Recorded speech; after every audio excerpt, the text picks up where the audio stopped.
इसीलिए मैंने कहा था कि मनेव मनुष्याणाम कारण बंधन मोक्षेयो, अर्थात यदि मन तुम्हारा स्वामी है और तुम उसके अधीन हो तो वो तुम्हें माया के बंधन में जकड़ता रहेगा, और जब तुम मन पर काबू पालोगे और उसके स्वामी हो जाओगे तो वही मन तुम्हें मोक्ष के द्वार तक ले जाएगा।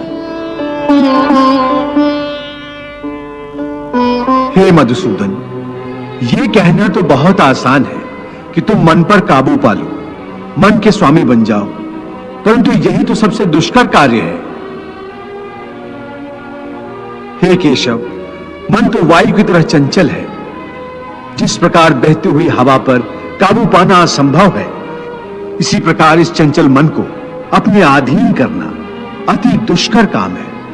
हे अर्जुन, तुम्हारा यह कहना सत्य है कि मन अति चंचल है, उसे अपने वश में करना बहुत मुश्किल है। मुश्किल है जनार्दन, असंभव है। नहीं अर्जुन, मुश्किल अवश्य है परंतु असंभव नहीं है। तुम्हारा कहना है कि मन को वश में करने का कोई तरीका, कोई साधन भी है? अवश्य है। क्या है वो तरीका? असंशयम महाबाहो मनो दुर्निग्रहं चलम अभ्यासेन तु कौन्तेय वैराग्येन च गृह्यते। अर्थात मन को वश में करने के लिए उस पर दो तलवारों से प्रहार करना पड़ता है। एक तलवार अभ्यास की है और दूसरी तलवार है वैराग्य की। अभ्यास और वैराग्य? हां, अभ्यास और वैराग्य। देखो अर्जुन, अभ्यास का अर्थ है निरंतर अभ्यास। मन को एक काम पर लगा दो, वो वहां से भागेगा, उसे पकड़ कर लाओ, वो फिर भागेगा, उसे फिर पकड़ो। ऐसा बार बार करना पड़ेगा।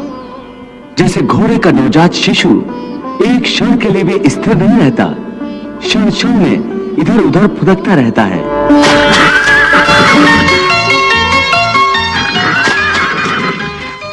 उसी प्रकार मन भी क्षण क्षण में इधर उधर फुदकता रहता है। एक चंचल घोड़े की तरह मन भी बड़ा चंचल होता है, और ऐसे चंचल मन को काबू करना उतना ही कठिन है जैसे किसी मुंहजोर घोड़े को काबू करना। ऐसे घोड़े को काबू करने के लिए सवार जितना जोर लगाता है, घोड़ा उतना ही विरोध करता है और बार बार सवार को ही गिरा देता है। परंतु यदि सवार दृढ़ संकल्प हो तो अंत में वो सरकश घोड़े पर सवार हो जाता है। बस फिर वही घोड़ा सवार के इशारे पर चलता है।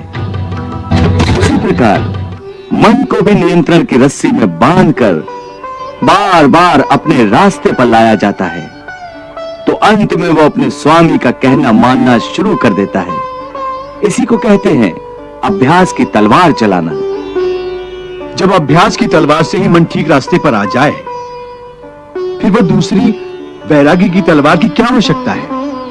उसकी आवश्यकता इसलिए है कि एक बार ठीक रास्ते पर आ जाने के बाद मन फिर से उल्टे रास्ते पर न चला जाए, क्योंकि उल्टे रास्ते पर इंद्रियों के विषय उसे सदा ही आकर्षित करते रहेंगे। मिथ्या, भोग, विलास और काम की तृष्णा उसे फिर अपनी ओर खींच सकती है। इसलिए मन को यह समझना जरूरी है कि वो सारे विषय भोग मिथ्या हैं, असार हैं, योग माया के द्वारा उत्पन्न होने वाले मोह का भ्रम है। मन जब इस सत्य को समझ लेगा तो उसे विषयों से मोह नहीं रहेगा, बल्कि उससे वैराग्य हो जाएगा। और यही वैराग्य की तलवार का काम है कि वो विषयों के मोह को काट के मन को सन्यासी बना देती है। प्रभु, विषयों का आभास तो मनुष्य को इंद्रियों के माध्यम से होता है, और भगवान श्री कृष्ण विषयों के मोह को त्यागने को कह रहे हैं, तो क्या मनुष्य इंद्रियों का प्रयोग करना ही छोड़ दे? तो भोग विलास में आसक्ति के त्याग की बात कर रहे हैं।